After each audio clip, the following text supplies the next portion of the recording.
Welcome into the CHGO Bears Podcast. My name is Adam Hoge. He's Mark Carman.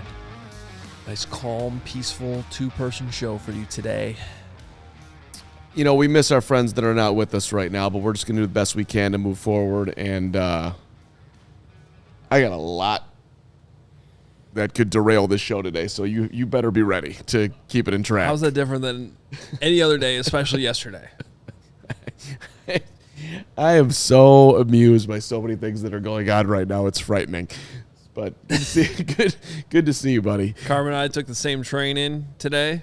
However, we did not sit together. Different cars, same attitude, focused, ready to go, coming for you. Thank you to the Metro for making life so much better than what it is in traffic nowadays, paying $17 a gallon for gas to sit in it for 3 hours to come in here. Nope. Cheers to you. And so we're ready to go. We got Justin Fields talked yesterday. We're going to bring some of that to you, the part that's relevant to the Bears. And we're going to discuss that a little bit later on. We have a tiny bit of draft news. I have a big piece of officiating news that flew under the radar yesterday that I think is enormous news. Okay. So we're going to touch on that, and we'll have some shout-outs along the way. I have a very important question to ask you later on in the show as well. Make sure you check out our diehard content. If you are not already a diehard, you should become one. Nick. ALLCITY.com/diehard. Nicholas Moriano has a brand new piece out, a little film study of Keenan Allen's route running that you can check out now at allchgo.com. A little perk for the diehards out there. And we greatly appreciate you. Carm has already teased his diehard shout-outs today to me and Steven. Also welcome our excellent producer, Steven Nicholas, who had, I hope, the greatest birthday possible yesterday, despite what transpired on the show. You said you might cry today in your diehard shout-out. 18% chance, you said. How much was the chance? You said 18. 18. I thought it was 13. Was it 13? Well, I went down a road this morning that got me into the feels. So okay, we'll see what happens when we get into it. But I recommend that you be here for everyone's favorite segment that wraps up the show, our brand new diehards. We appreciate the support so greatly. And become a diehard, allchgo.com. Discounts, free T-shirts, the whole thing. We're going to start the show with this, though. We're talking glass half full or half empty.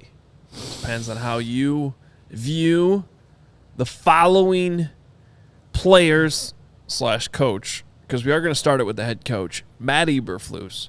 So Matt Eberflus, through 2 seasons, the record's not beautiful. Not his fault, fully, even halfly.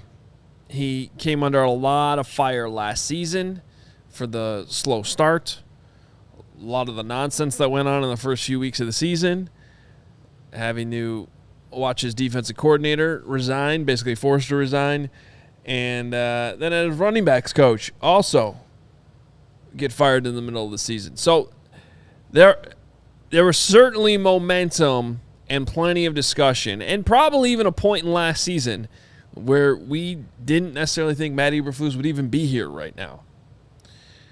But now he's become next-gen Flus. That's a good way of putting it. He's got the new look. He's got the new style.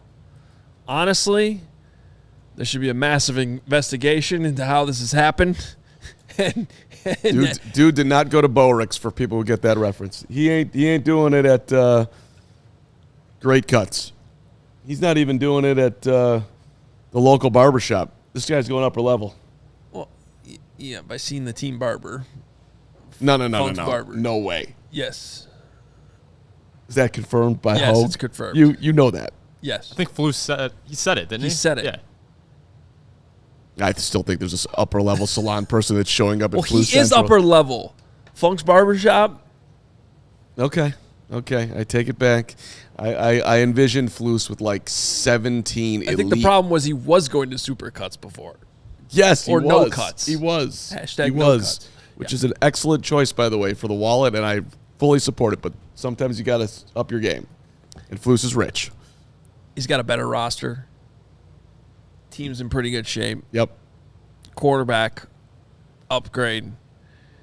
You going glass half full or half empty for the head coach of the Chicago Bears? Well, Alejandro's nailing it here with Biddif. Believe in the Flus. That's a good job by Alejandro. You know, I'm going to continue to sit on the fence here because I've always been a you got to prove it to me guy. I need to see it. I need consistency. I need day in and day out, and that is part of the Flus. But we'll get to Justin Fields in a little bit later.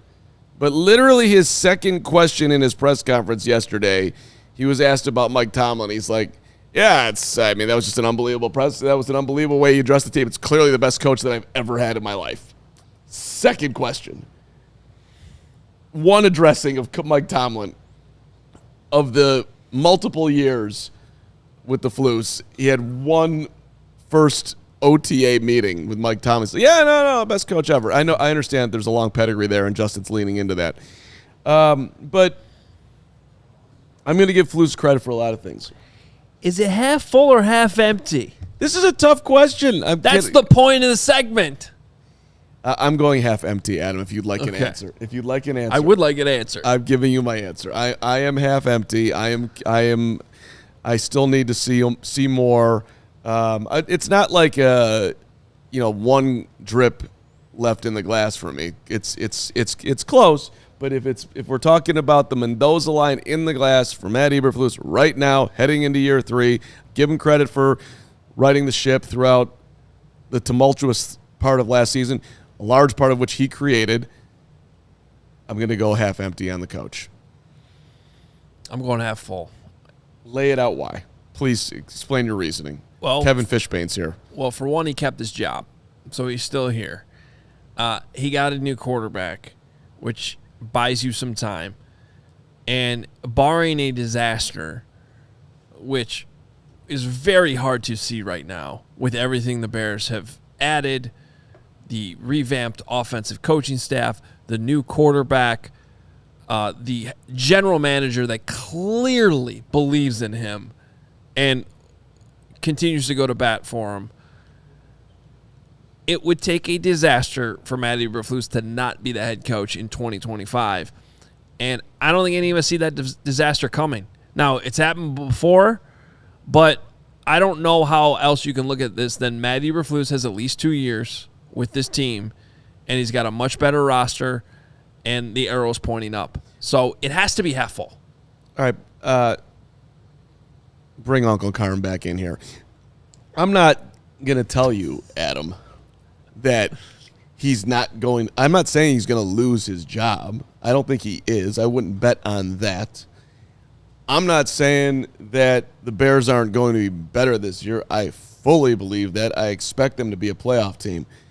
But what we're expecting from the Flus now is more. Mm-hmm. And so if the season turns out that the Bears are in big games, hopefully playoff games, in the moment, if I had to bet that there will be a moment where we will be scratching our heads wondering why the hell did you do that, a la what happened last year late in the season against the Browns when Justin Jones was dropped into coverage. I mean, that was a real coaching moment. Mm-hmm. And that happened. You know what also was a coaching moment? Go ahead. His entire unit getting infinitely better in the second half of the season. Right. Which is why no coach, I don't care how good you are, goes an entire season without one boneheaded play call. Guess what? It happens like 15 times a game. Some are bigger than others in bigger moments. Okay, but every single play, every single snap, there's an offensive play call and a defensive play call. Here comes Coach Hoge. And one of them goes right and the other one goes wrong. It's literally the whole game. That's fine. I'm just, again, I like what he did as far as riding the ship. I think he's a swell fellow. If I was stuck on a desert island for a week with the Flus, I don't think I'd get in any arguments with him. I think I'd get along. I think we'd be fast friends. Let's play some pickleball, Flus, me and you. He seems like a wonderful fellow. However,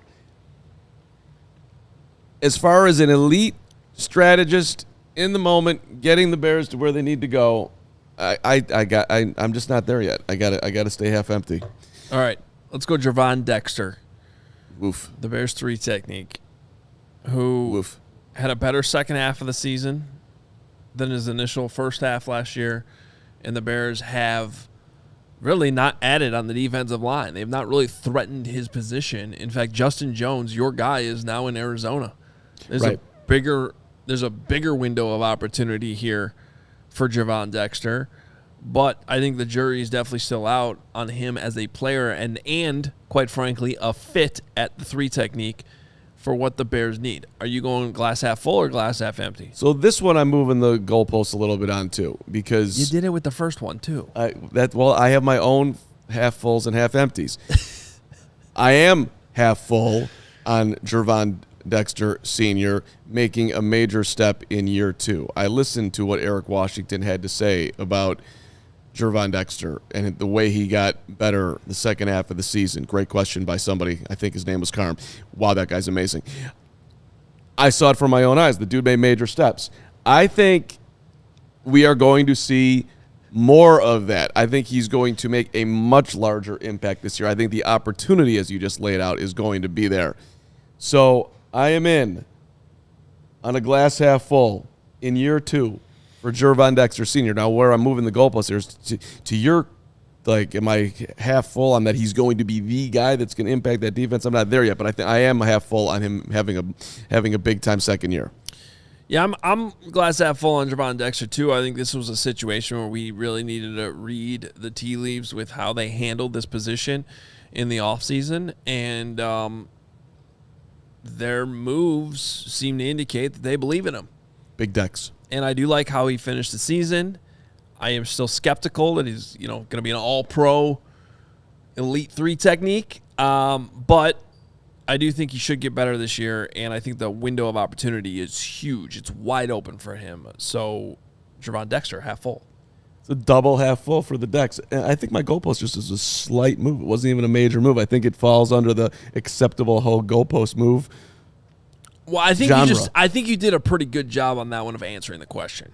I don't think that you had to move the goalpost. I just think you did a better job of. Oh, you like that one? Of the exercise. You like that? Yeah, you like that one better? It was a little bit better. I'm improving. It was a little bit better.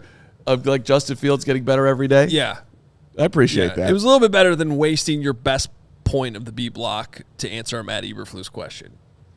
You think I don't have a better point than that of the B block? You just wait till the you wait to the B block, buddy.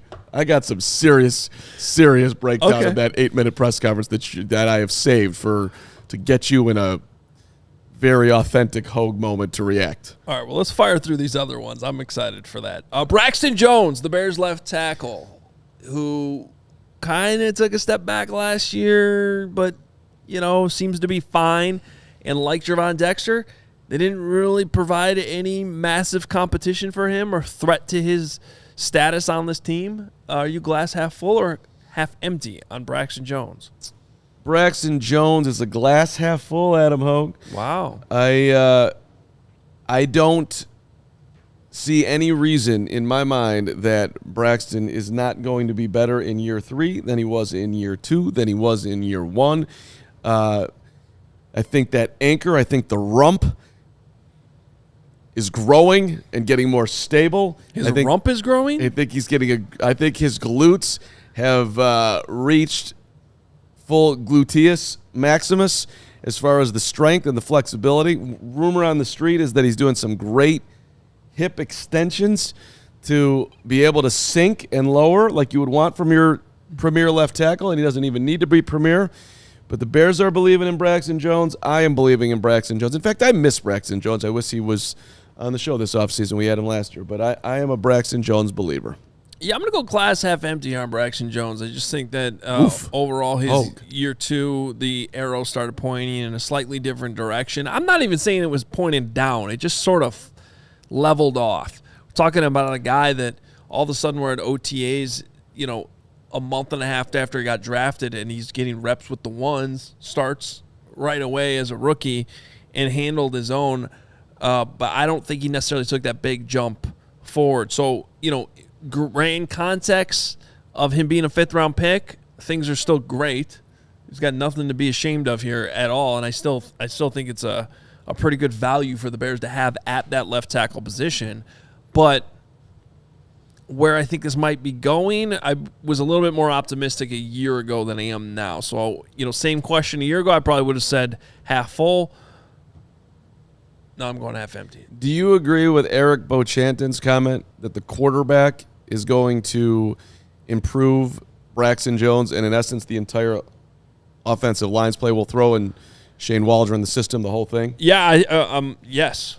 I think it's a good comment. Yeah, I think, look, those two spots really work together more than people probably realize. And sacks is not just an offensive line stat by any means.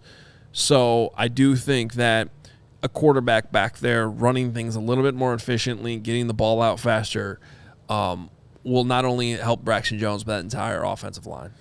Also, I think it's fair to point out, Braxton Jones dealt with an injury at the start of last season, and we don't necessarily know how much that affected him the rest of the year. So if you're trying to go glass half full, that would be something to point at as a reason to be optimistic. Right here, Mr. Positive. Thank you very much. Yeah. But you didn't make that point, so. Well, I left the low-hanging fruit out there for you. I figured you could use it just to, zing it at the end. Yeah. Well, you know what I could use right now? What could you use, Adam? A steak. I could always use a steak. From our friends at Butcher Box? Yeah. You know what? I might text my wife right now, ask her to get a couple fillets out of the freezer, start thawing them. So by the time I get home, they'll be ready to go on the grill, because that's the best part about Butcher Box. There's so many great parts about Butcher Box, but I've been using Butcher Box for years, long before they were a sponsor here at CHGO, but we love them being a sponsor here because now everyone gets to experience this, and they are just an easy way to find high-quality meat and seafood, too. Don't forget the seafood that you can trust. We're talking 100% grass-fed beef, free-range organic chicken, pork-raised, crate-free, and wild-caught seafood. Everything's humanely raised. No antibiotics or added hormones. Just ask Steven. Steven eats steak every day of his life and has since we've known this guy. And he tried out Butcher Box for the first time here recently, and that's the ultimate test, Steven. 5 to 6 days a week, I'm eating Butcher Box now. Boom. Only the steaks. I love steaks. And it's so easy to do. You go to butcherbox.com, you sign up, you use our code, and you get an offer that you can only get by going through CHGO. ButcherBox is offering our listeners an amazing offer where new users can get free meat plus $20 off your first box. If you're looking on the screen right now, you can actually pick free salmon for a year, free steak tips for a year, free chicken breasts for a year. Every time you put in your order with a box, they're going to throw that in for free. Join today using our link, butcherbox.com/CHGO. Use code CHGO to receive this exclusive offer today before time runs out. Good stuff, man. That's the wild-caught sake salmon. Also, shout out to our friends, the CD1 Price Cleaners. CD1 Price Cleaners, straight out awesome. You get 30% off on their dry cleaning bills when you switch to CD1 Price Cleaners. You get the same price on every garment that you use. You get the fast turnaround. They got your order ready the same or the next day at the latest. You get a text to know it's ready. You don't have to worry about it. They let you know. They got the dry cleaning. They got the wash and fold laundry for the Brags people of the world who haven't learned how to use a washing machine. Blankets and comforters, tailoring and alterations, leather cleaning, area rug cleaning. go to chgo.cd1.com. Visit chgo.cd1.com. Once you're there, you can pick from an in-store coupon or an online pickup and delivery coupon option. You don't even have to leave your house. They come right to you. They pick it up. They bring it back. It's a beautiful thing. Shout out to our friends at CD1 Price Cleaners. Once again, chgo.cd1.com.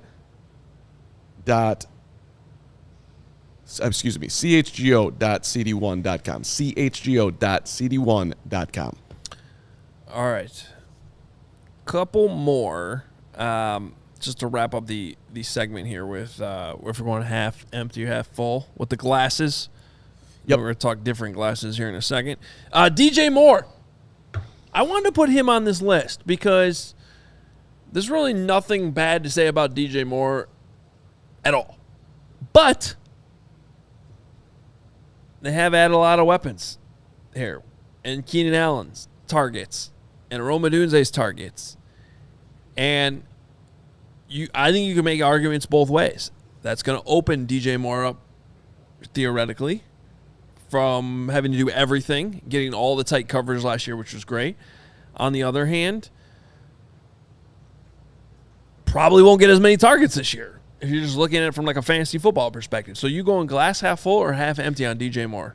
So I'm a glass half full, mainly because of the quarterback. I think, sure, the ball's going to be spread out a lot, but I also expect the Bears to be in games, in competitive games, and throwing the football. Not right out of the gates, though I think they're going to ease, if I had to guess, Caleb into being the Caleb that we all want him to be.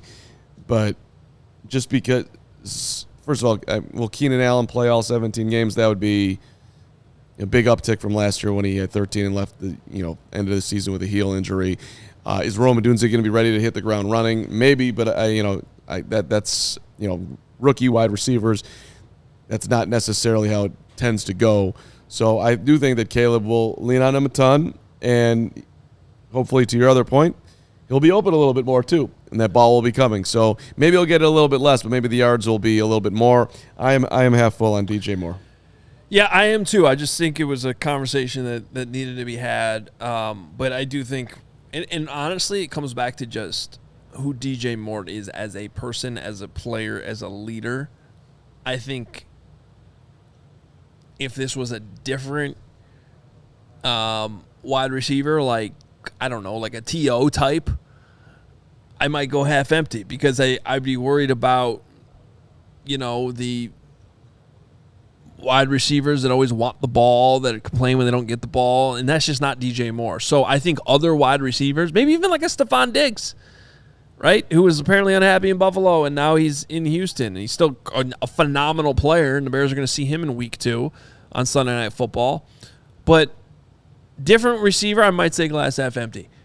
Given what we know about DJ Moore, he is just not that guy at all. I think he's going to welcome these weapons with open arms. He's certainly going to, as much as he went to bat for Justin Fields publicly, I think that speaks more to, especially as we transition into the Justin Fields conversation, Justin Fields knew he was getting traded.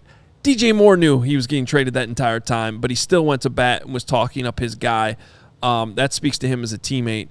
So I have no issues with DJ Moore, and I think that the glass is half full. Real quick, guys, I want to ask you a question. Last year, DJ Moore sets career highs, over 1,300 receiving yards, 8 TDs. Where do you think those numbers are this year with all the other weapons around him now? So what's interesting about that is I would actually say the yards go slightly down, but the touchdowns go up. Because I think there'll be more touchdowns. And I think that I think the fact that in tight windows, when they clamp down on you, just having all these other weapons that they're going to have to focus on and not just DJ Moore, I think he'll hit double-digit touchdowns. Let me double check here. But it wouldn't surprise me if the total catches goes down slightly and the yards go down slightly. Yeah, I mean, there's a lot more mouths to feed now. Yeah. I would say he's somewhere in that 1,100-yard range this year. And just a reminder, the most touchdowns he's ever had in a season was 8, which was last year with the Bears. Yep. And it was the most yards that you said that a second ago. Your producer. I said it, yeah. My bad, Steven. Sorry. You guys went down and I instantly went into, I better pull this up. Rather than just listening, that's my fault. That's an L right here, Carm. How many touchdowns then, Hoge? Give me a guess here on May the 22nd. You did that one too? You do the rest of the show. Bye. He said 10, or he said he'd go higher. So Hoge said 10. I'm just going to sit here by myself and talk to myself for the rest of the show. Because, by the way, you know, it's never happened in Hoge history that he hasn't been that I've said something that he hasn't heard. That's never happened. Like, I had a great one earlier this morning at the table, and you were in your zone. It was a great feeling for me. Yeah. Oh, like the Hoge. You said 10, huh? 16, Hoge. You're going 16 touchdowns? 16 touchdowns. Let me go. 17 games, DJ Moore. I'll one up you. I'll go to 11. It goes to 11. Most touchdowns last year For any receiver for any receiver was Mike Evans and Tyreek Hill had 13.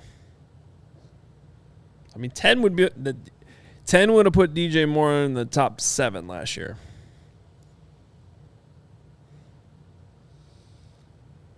So that feels tall.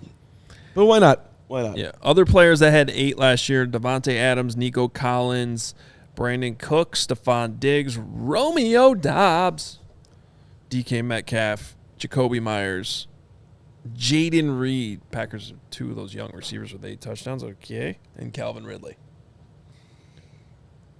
Who the Bears will face in week 1. Okay. All right. Last one on the glass half full, half empty. Your guy, my guy, our guy, Jack Sanborn. So this is the most painful part of the show for me. I do not believe he's on our table today. He's in my head. I probably dreamt about him 3 times this week. But I do not believe So weird. that the Sand God is getting the love and respect that he deserves.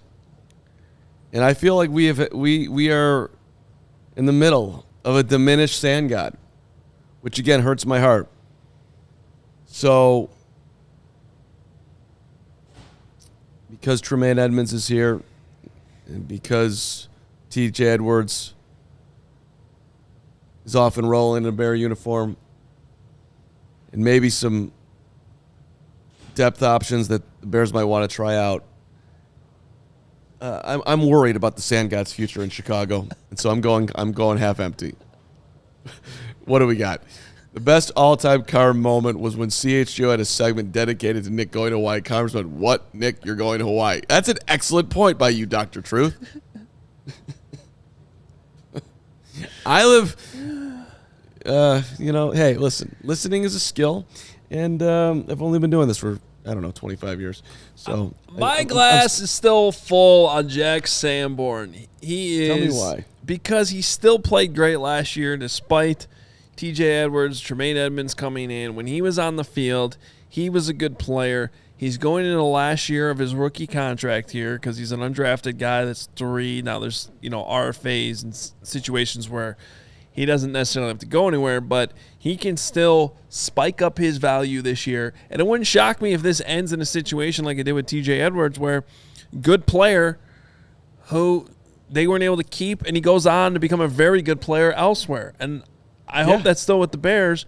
But as far as his career goes, how he plays and what he's going to do, glass half full, Jack Sanborn. I agree with that part. I'm just saying, as a Bear, if Sand God goes on to be a god in Pittsburgh or wherever, it'll hurt my heart.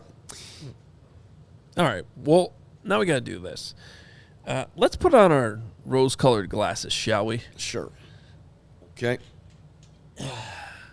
Because we need to explain to the people why the future is bright for the Chicago Bears, which you guys know. I mean, it's basically what we do here every day with this team that's having an outstanding offseason and continues to rebuild under Ryan Poles' leadership.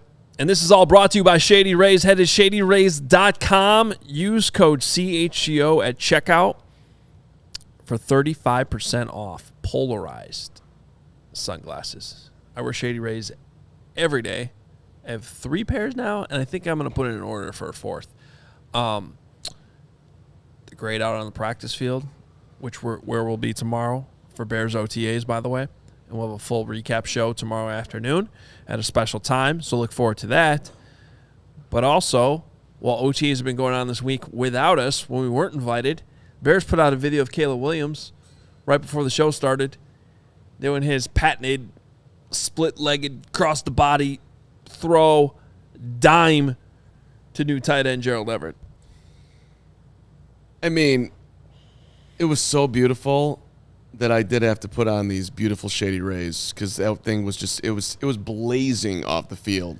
Even Kevin Fishbane is with us today in the chat, and he's wondering, hey guys, big fan, how did the video the Bears just posted of Caleb Williams change your season record prediction? I mean, throwing across his body, the way he just, the look at him on the grass at Hallis Hall. Again, I needed my shady rays because the future is so damn ass bright. I almost got to a Greg Bragg's 12-13 win level watching that video. It was beautiful. It was absolutely beautiful. Loved it. It was a nice highlight. It concerns me that it took until Wednesday afternoon to get one out. Did he not have one the rest of the week? Let's not do that. Okay. No, I'm sorry. We're talking about how the future's bright. They just were like, oh, the media's coming tomorrow and some videos are going to come out here. Well, let's get ahead of the curve and just do it one day. We don't want to go too crazy, but check out this effortless throw across his body to our new tight end who's going to pair with Cole Kmet so beautifully. Shout out Ryan Poles. Shout out Caleb Williams. Shout out Flus. Shout out Bears. Shout out 12 wins. Head to ShadyRays.com again. Use code CHGO at checkout for 35% off polarized sunglasses. All right. Meanwhile, Bears' former quarterback, Justin Fields, spoke to the media yesterday, and I know what's going to happen here. We get it. Move on. This is the first time he's talked to the media. We're not going to talk about every press conference he does, but this is the first one. He specifically addressed questions about Chicago and his trade. There's stuff that's very relevant to the Bears here.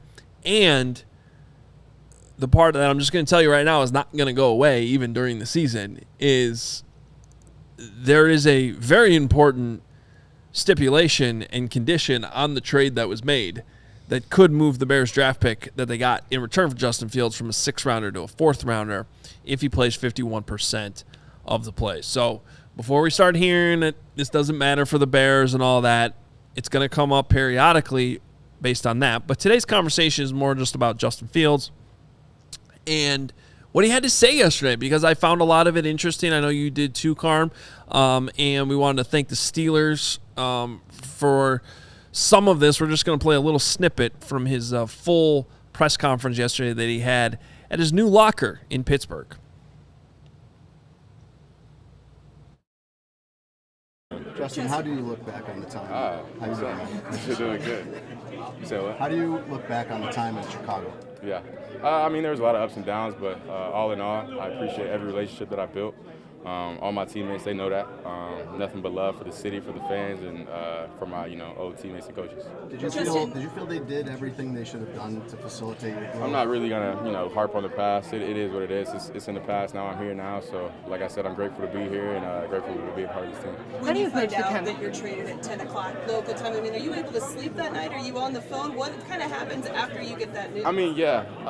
I've been dealing with, people for, a long time. So in my exit meeting, we were in the same situation last year with having the number 1 pick, and it was just a little bit different this year. So, I mean, I'm not naive to the fact that, I can read body language and stuff like that. So it wasn't really just a shock to where it's like, I got traded. Like, I knew what was going to happen beforehand. So I'm just glad I got, traded to the spot that I wanted to be at. So. Was it a relief? Speaking of that, was it a relief to get the news that it's happened? I think so. I think when you're just, waiting, because I knew I was going to get traded, at the end of the day. That's just what it was. So it was just, just me waiting and, me, trying to figure out where I'm going to be at and stuff like that. It was definitely a relief to, kind of be on the team and know where I'm going to be at. So. Justin, how about being traded into a really good situation? Because you could have gone a lot of places. Yeah, I mean, shout out to, Pose. He would communicate it to him, through my agent, and I told him where I wanted to be, and this was the place I wanted to be. So,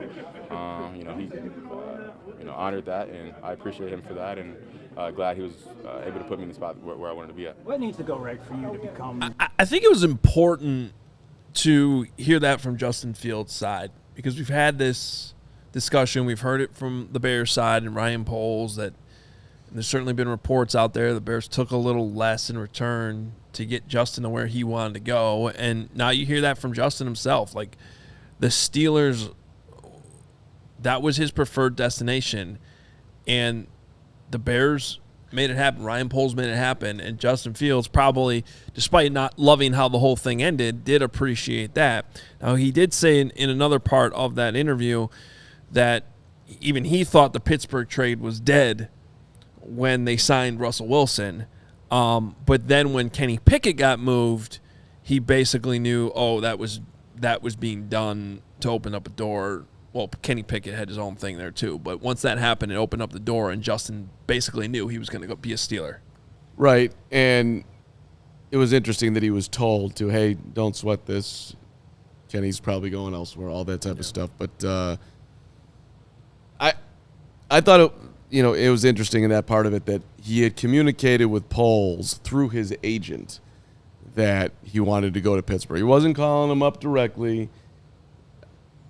I think he left that meeting, as he basically outlined, I can read body language, knowing damn well that that's the last time that I'm talking to these guys directly, probably in a while, until this actually feels a whole lot different. Maybe when I go on and have success, we can, be friends again. But he's not showing any animosity whatsoever there. But like the whole part of I'm not an idiot, I know I'm getting traded, and it couldn't have felt great. There's just no way. And then at the start of it, he was excited and sad to be leaving Chicago. I mean, it's a blow, man.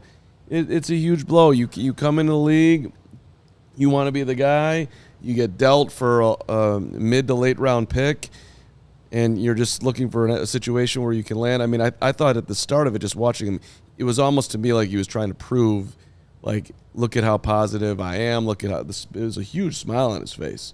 Like, I think he's, at least on some level, trying to show that he's happy and he's in a new spot and he's moving forward. 10 o'clock in Italy, having dinner, and you get the call. I thought that was a great follow-up.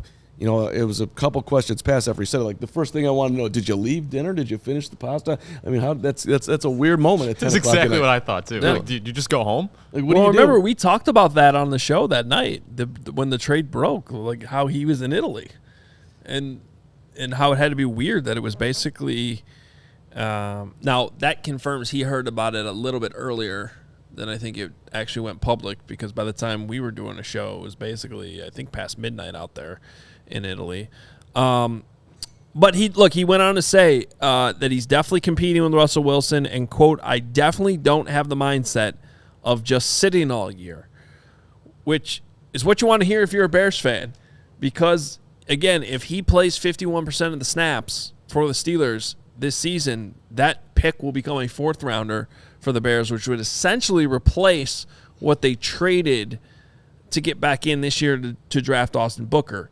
So I kind of wondered if, and I'm guessing that the Bears, somewhere in that calculus of do we trade back in to get Austin Booker right now in the fifth round, giving up a fourth rounder, if they're somewhat expecting to recoup that fourth rounder if Justin Fields plays 51% of the snaps. Now, right now, I don't know if that's going to happen. I do think it's on the table. The Steelers are in a situation where both Russell Wilson and Justin Fields are in prove-it one-year contracts. Who's going to be the guy going forward?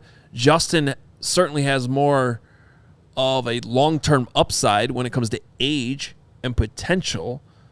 But on the other hand, Russell Wilson probably has more of the trust of the coaching staff, being the veteran who's been there and done this.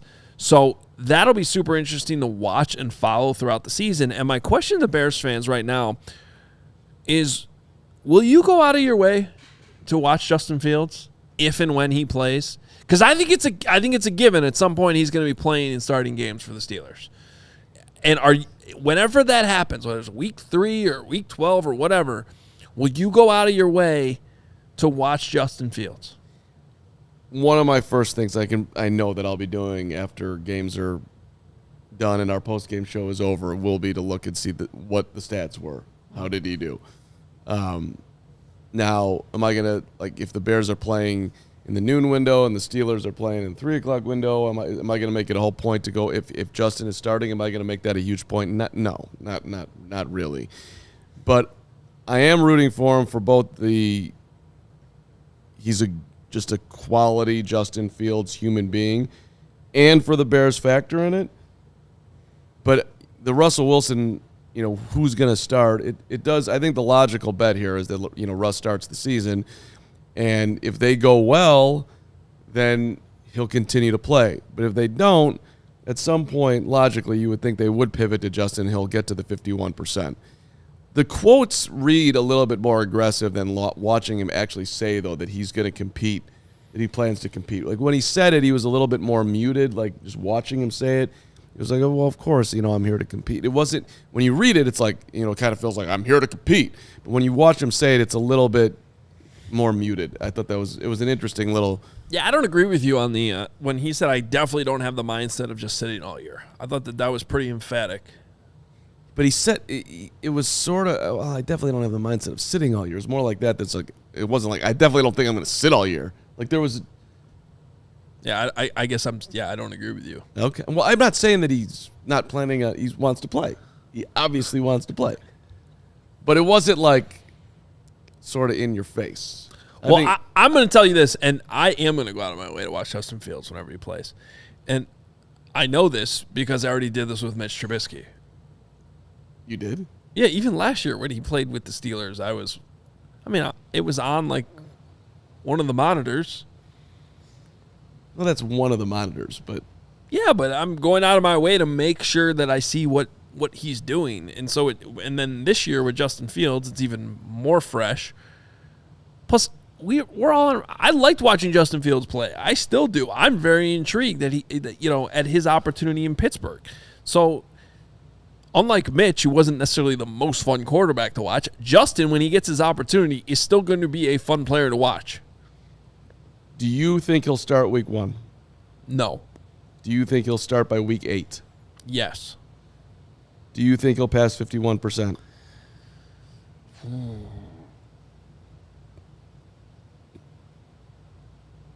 I don't know because I'm worried about the injury factor.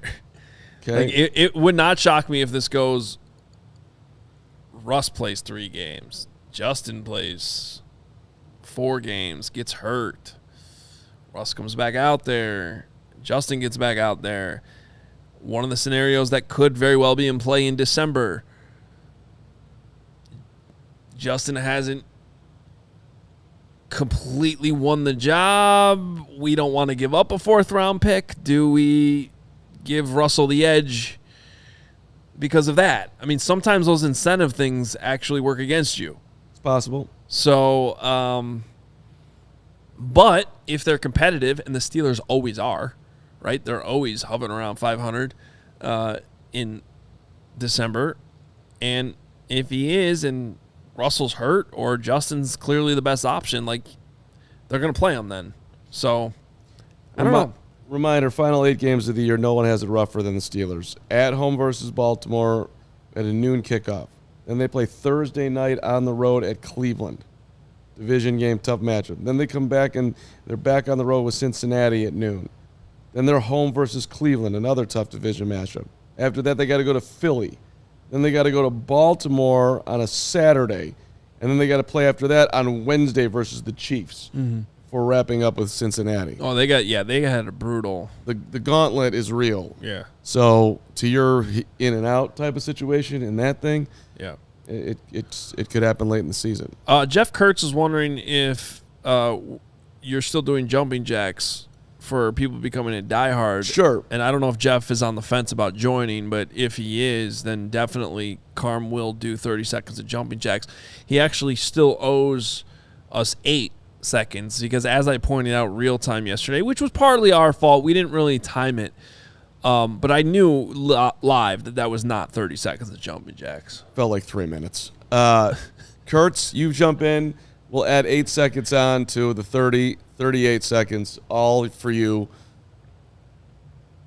And I will think deeply about Jeff Kurtz and all it means to be Jeff Kurtz. In the meantime, go check out Prize Picks, the largest daily fantasy sports platform in North America. The easiest and most exciting way to play DFS. It's just you against the numbers. Instead of battling thousands of other players, including pros and sharks, you pick more than or less than on a 2 to 6 player stat projection and watch the winnings roll in. If you want to test your skills on Prize Picks during basketball season, it's a great opportunity. You can win up to 100 times your money this basketball season. They have quick withdrawals, easy gameplay, and an enormous selection of players and stat types. That's what makes Prize Picks the #1 fantasy sports app. I know I'm excited about the Timberwolves being in the Western Conference Finals. I love watching Anthony Edwards play. That's a perfect example. You want to go Anthony Edwards, point total, assist total, more than or less than. You pick that. You could also then combine it with a player with Kyrie Irving and watch them go head-to-head. Do them together. That's how Prize Picks works, and it's a lot of fun. You make your deposit. You get a bonus. You got a chance to win up 100 times your money, and it's a lot of fun as you're watching the games as well. So download the app today. Use code CHGO for a first deposit match up to $100. That's code CHGO for a first deposit match up to $100. Prize Picks, pick more, pick less. It's that easy. And meanwhile, it's getting easier for businesses to switch to electric vehicles as well, Carm. That's something we can all get behind for the health of the planet, for the well-being of all of us who share it. That's exactly right, Adam. Hoge, the electric grid is evolving to meet your clean energy needs as we all move with confidence towards an electric tomorrow. Whether you have one delivery van or a whole fleet of shipping trucks, ComEd can help guide you to make the changes that make sense. So what should business owners do? They should go to ComEd.com/clean, and they can learn more about the resources, fleet rebates, and infrastructure incentives available to help businesses go electric. If you own a business, do not wait. Start making your plan today to switch to electric vehicles. It's good for business. It's good for the planet. It's good for all of us. Go to ComEd.com/clean. Did you say ComEd.com/clean? You bet your glass half full, Adam Hoge. I did. Go now and see how going electric connects us to a better way of doing business and a better future for generations to come. There's some great comments going on here in the chat. Yes, I am a member of the Panera Sip Club. I am sipping. Did you officially get adopted by the Panera 5 yet? Is it a Panera 6 now? I had a great meeting at Panera we have great Bears talks at Panera on many a morning. I don't know if I've been adopted, though, to answer your question. I think that club is very tight, and they're still looking at me a little bit cross-eyed as to why is this guy so excited to see us again. It's Panera 5. It's my guys. I know. So, all right. Speaking of Pittsburgh, Yes. I did want to point out the NFL announced today that the NFL draft is headed to Pittsburgh in 2026. So your next 2 NFL drafts are in Green Bay next year. Yep. Good luck with that. Hope for a good weather forecast. And then Pittsburgh the following year. Pittsburgh could be a cool location. You got the river. You do it right there where the 3 rivers come together. Could be a good location. I went for the first time, actually, for the Blackhawks' first game this season. Really nice. Pittsburgh's underrated. Yeah, it's a lot smaller than what we're used to, but it is a very nice town. It's a good walking town. Justin Fields was talking about that in his interview. He's going for walks. Did you believe him when he was saying that? Yes, because I've done it. You walk across the bridge. They got a ton of walking paths down the river. All right. I mean, listen, I went to Pittsburgh. Last time I was there was in 1998. So you were unqualified to talk about this. Yes, correct. But I am qualified to read human beings like Fields, Red, Poles, and Eberflus. You are not qualified. No one is more qualified to read human beings Just on this show. because you do it doesn't mean you do it right. Okay, you would be incorrect. My sense of the human being is incredible. I know my Pizzatola. I know my Mubs. I know my Skeeter. I know all these dudes. I know you. I know Mubs, Pizzatola, and Skeeter. It's my guys. Yeah. Feels like, yeah, it's great around here. I love walking at the bridges. Please put me back in Chicago where it was a sweet city, not this middle average, livable, pathetic, doesn't have an NBA team town. No one's. First of all, it's a hockey town. Yeah. And hockey's great. Hockey ratings are up, by the way. So take that. Okay. That's great. There's 3 more people watching hockey this year. No, it's the highest rated Stanley Cup playoffs so far. Okay. Are you trying? I'm making the argument that Pittsburgh's a less town than Chicago. Are you pushing back on that?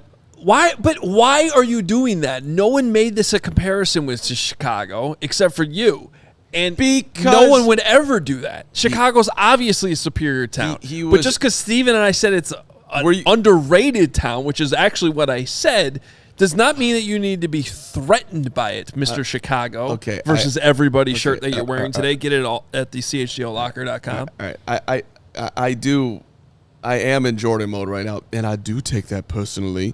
And I thought it was funny watching the press conference. Like, hey, you like Pittsburgh? Oh, yeah, I love this. Is the walking and these bridges. I'm like,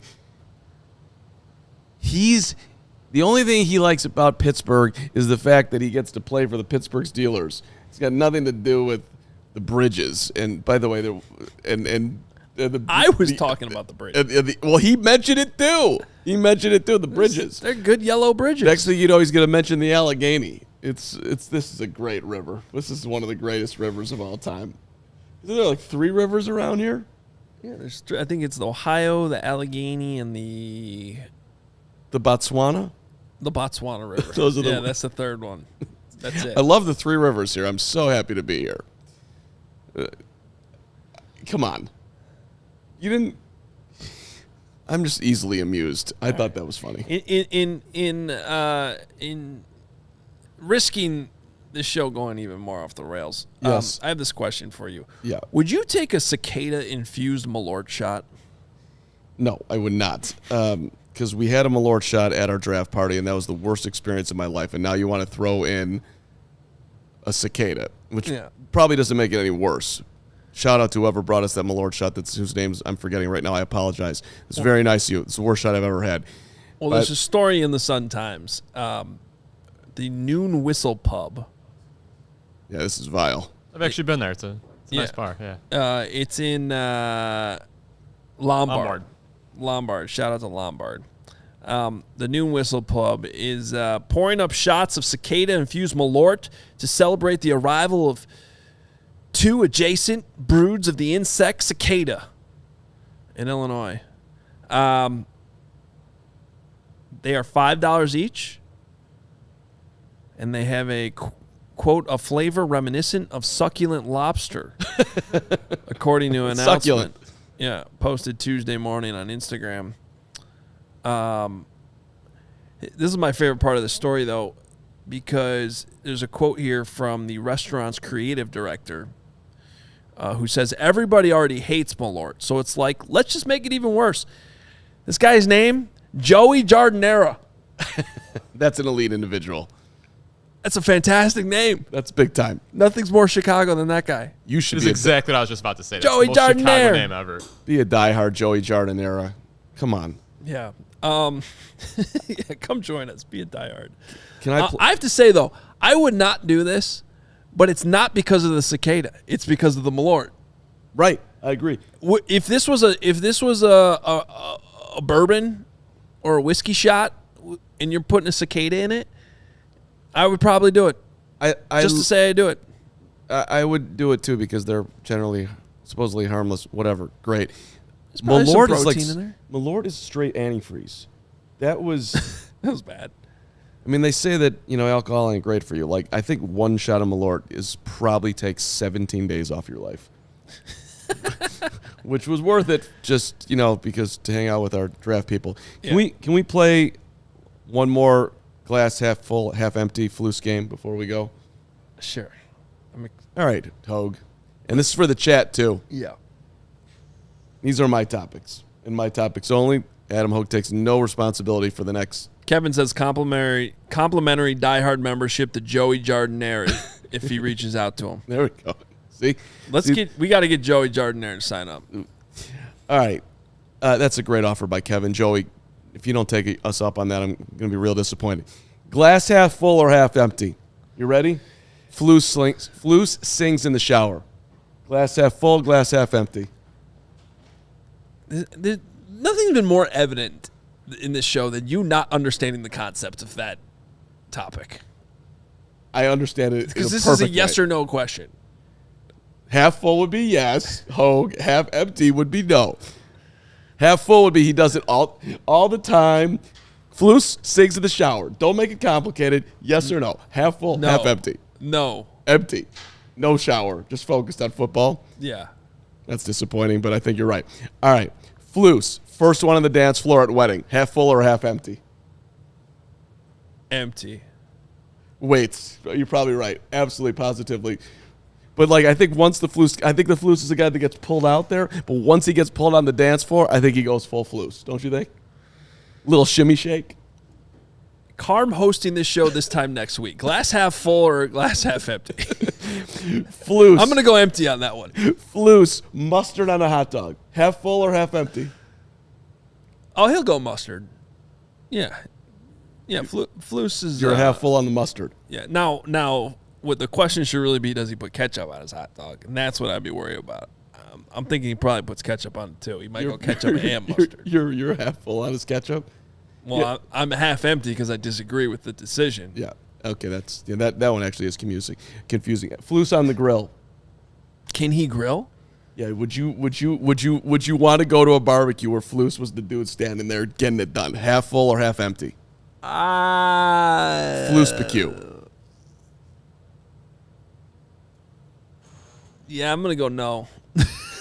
You're anti burger Flus. You can't do it. No, if we're talking burger, but you don't think he could do I'm questioning if he could get that. Couldn't smoke that a 130 medium rare temperature on the steak. Hoge just dunked on Flus. if anybody missed it, you're the grill master over here. Shout out, by the way, Kevin, Naked Man, the store across the way, looking good today, enjoying the weather. 3 more. Flus jump shot. Half full or half empty? I'll give him a jump. Flus is an athlete now. He's a linebacker. See the linebacker Flus could shoot the J. No chance. I think the thing's a brick. Flus mountain climber. Flus mountain climber. Mountain climber? Do you think that Flus could he scale Mount Kilimanjaro? No. Doesn't have it at a. You doubt the Flus determination? Kilimanjaro? You couldn't have just gone like the local sled hill in Lake Bluff? Flus Grand Canyon. Can he get down and get back up in a day? Determined Flus.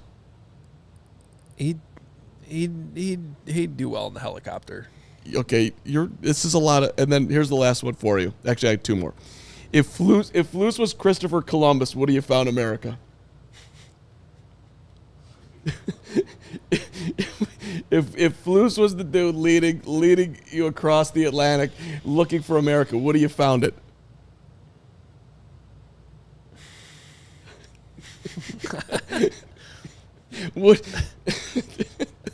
Yes. Yes? Yes. He Okay. would have accidentally found Cuba or whatever Columbus found. All right. The last one. If Flus was Scully, would he have landed in the Hudson? If he was Chelsea, Barnett, Sully. Not Scully? Sully. Isn't Scully in our chat? Sully. Did I say Scully? You said Scully. I meant Sully. If he was Chelsea, Burnett, Sully, Sullenberger III. Yes. Let me say it fully. Yeah. Would he have found the Hudson?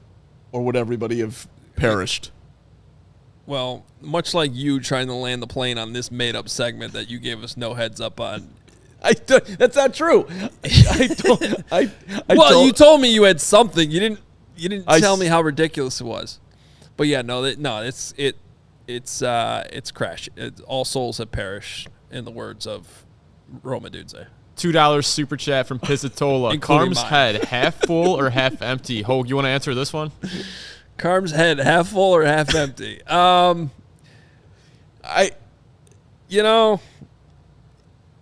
It's definitely full of himself in his head. I mean, I think these are great topics. Can you imagine, like, don't you see Flus waking up to a nice steam shower and just bellowing out something solid? Like, I don't know. you sing in the shower?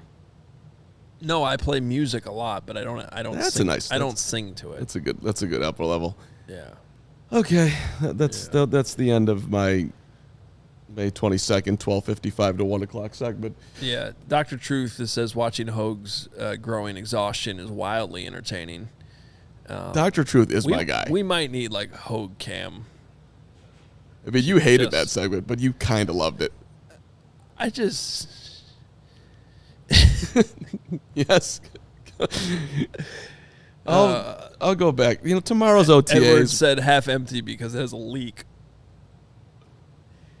You want to do the diehards? I got some fun there for you, too. Yeah. Well, shout out to our diehards. Carm, go ahead. Well, first off, we got Lee. What can you say about Big Lee? I don't know, Carm. What can you say? He's got so much presence. He brings it. He's clutch. He never lets circumstances dictate his mood. That's what Lee is all about. Not a great gene, but a gene that did stand the test of time. Been around forever. He's smooth. He's powerful. He's cool. He's Lee. And he's our first diehard of the day on May the 22nd. Yeah. What about Tony? What about him? Show him you're a tiger. Show him what you can do. Tony the Tiger. Tony's been doing it for years, man. He hit another guy that stood the test of time. The best way to start your day is with Tony. Mm-hmm. And Tony's also an underrated dessert. Tony comes to play in the morning. Tony comes to play in the late night hours. Tony's all day. Tony puts a smile on everyone's face. And Tony is one of our great diehards. Thank you, Tony. And I got to be honest, my favorite today is Paul. He's a late-round draft pick that blossomed, Paul is. Tends to do things a little bit unorthodox, but he doesn't get the job done. He's got speed on the back end. Paul doesn't let anything get past him. And Paul is a Hall of Famer with the voice. And I would like to sing a song for Paul. And you can join here with me at home. You were banned from singing. Right here. Show. Let's sing it together for Paul. No. Paul the Magic Dragon, he lived by the sea. You know this one, Hoge. Frolicked in the autumn.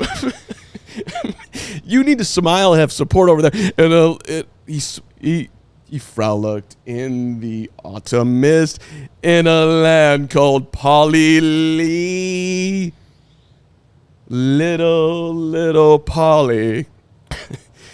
He loved that rascal Puff. Brought him strings and sealing wax and other fancy stuff. And this is when I started crying before the show, because it's really Puff, Paul the Magic Dragon is such a great freaking song.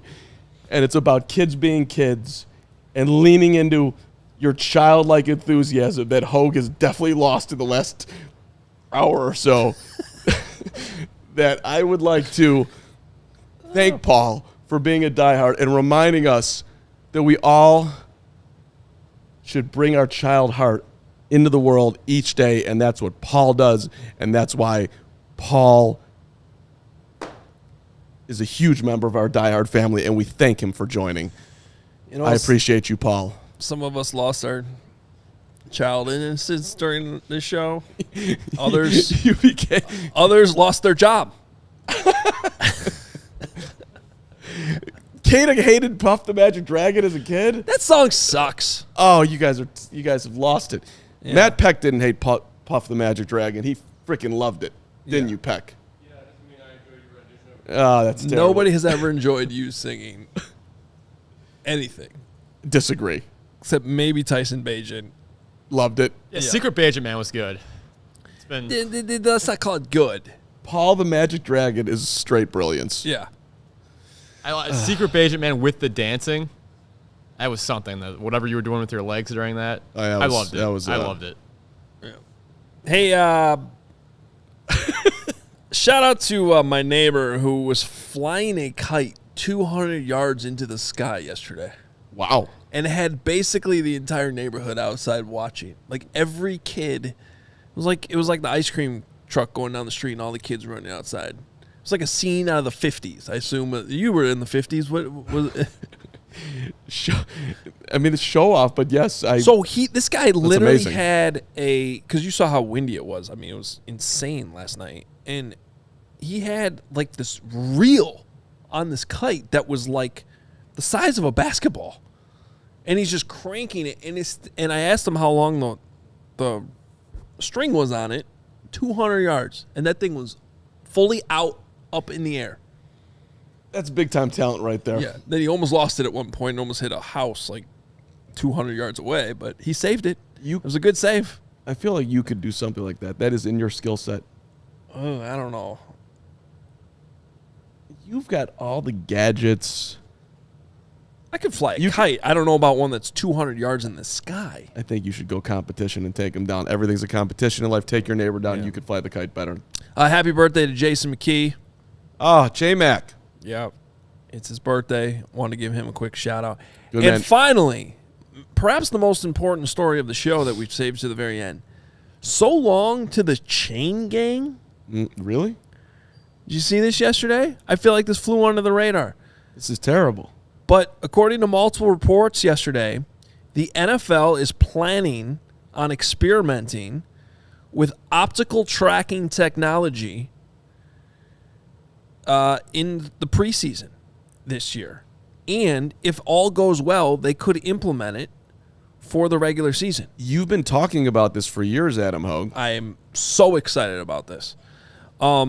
In the UFL, which is the new spring league, because the XFL and USFL merged this year, they use what's called optical tracking via a system called True Line Technology. Carm, you would be very familiar with this because I found a clip of what it looks like in real time in the middle of the game, and it looks like the Hawkeye technology in tennis, where it's when they go to the image, it's basically a graphic. It's not the real ball. It's like a graphic that shows exactly where the ball is compared to the line of gain and if it's there or not.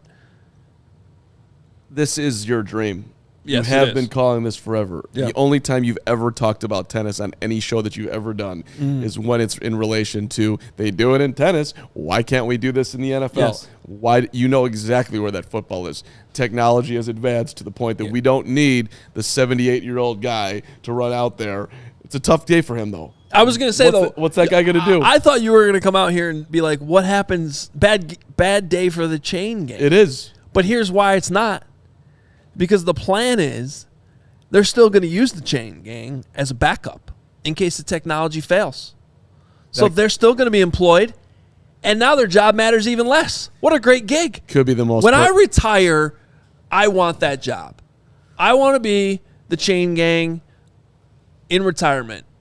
My job doesn't matter. There's better technology, but I get to be right there on the sideline during games and maybe get taken out by a 300-pound football player. I don't have it in front of me, but there was an athletic director in high school who just retired recently, and his move was to go from at AD high school to grounds crew Wrigley Field.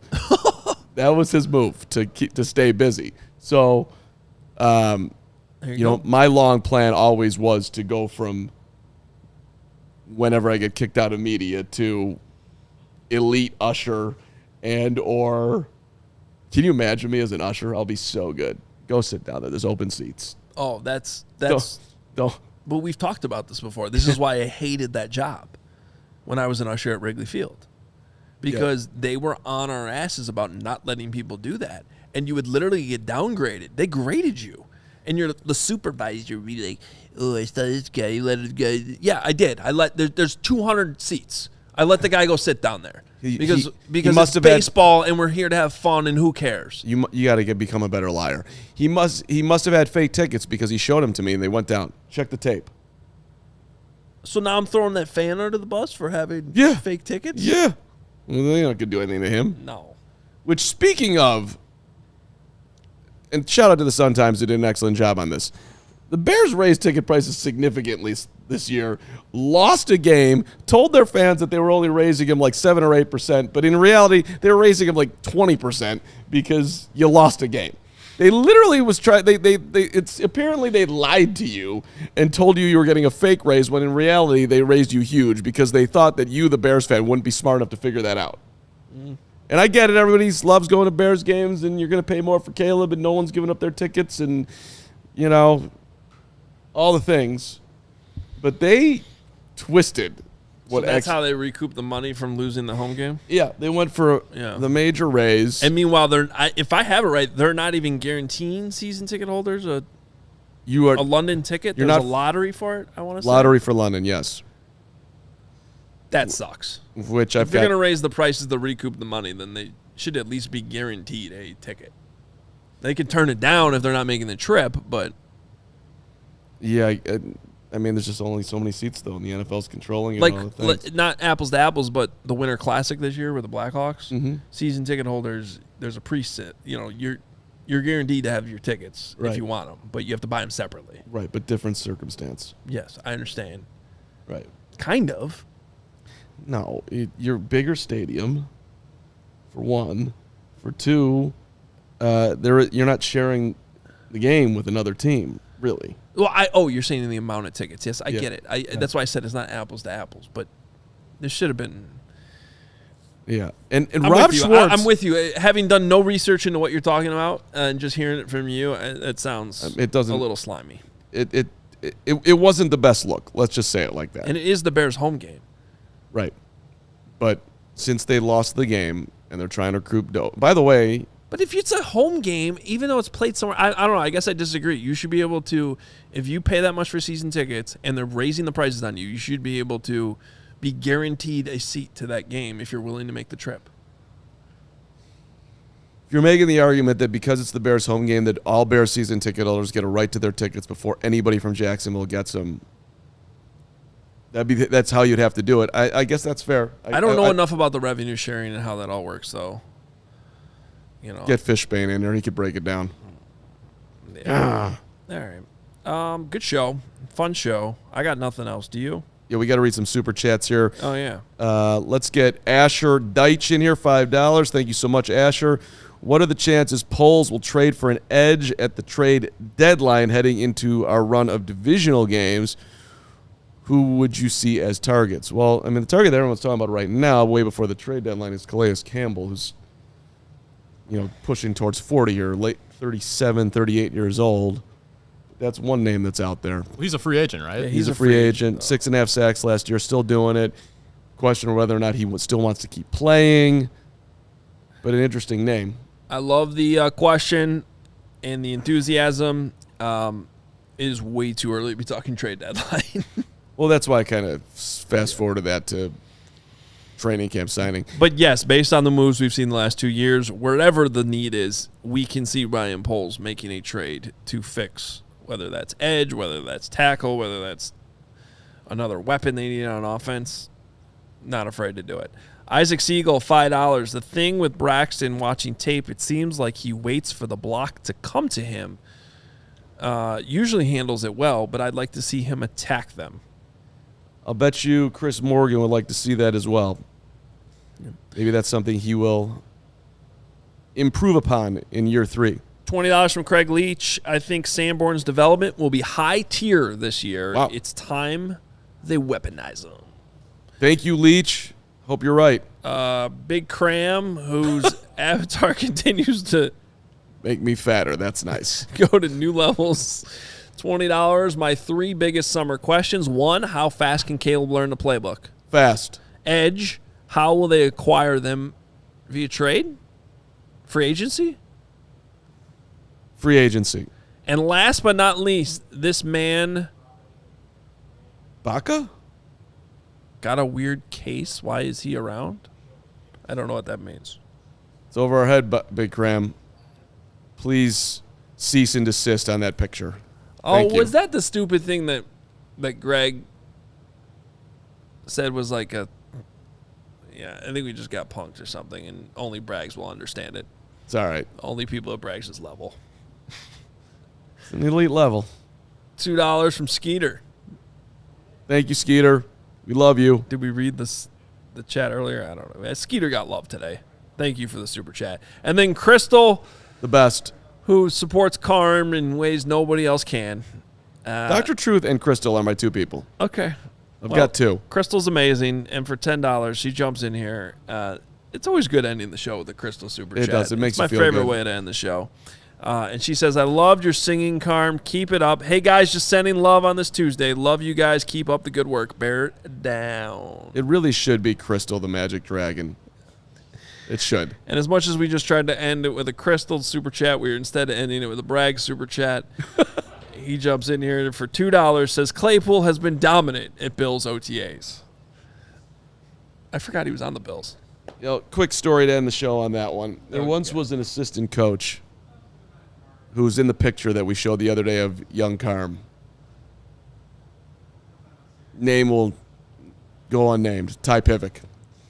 And he was a complete idiot. And I loved him. And he loved being an idiot. And he would get in arguments with people. And try to win the argument when people were calling him an idiot. He would say, This reminds me a lot of this. Yeah. He would say, I know I'm an idiot, but admit that you're an idiot. He would just lean into the fact that he was an idiot. Okay. I know I'm an idiot, but at least admit that you're an idiot. And people would not have they wouldn't admit they're an idiot. And that's how those things would end. But I would always love that he would admit that he's an idiot. I know that I'm an idiot. Admit that you're an idiot. Okay. Well, it was a unique strategy. Do us a favor and hit the like button if you think Carm's an idiot. Also follow us on Twitter at CHGO_sports_Bears. This has been fun. Tomorrow, Bears OTAs are open to the media. We will be there. We will recap it all. The show will be moved a little bit later in the day. We're looking at a 3 o'clock start time is the plan. But we might have to be a little bit flexible depending on what's going on. So look forward to that tomorrow. I know. Braggs and Piv would have gotten along very well. Braggs ends the show by saying, I know I'm an idiot. Shout out to you, Nathaniel B. You're not dead to me, buddy. You're Team Carm for life. Know it. You too, hippie nerd. Talk to y'all tomorrow after practice. We all silly like the mayor.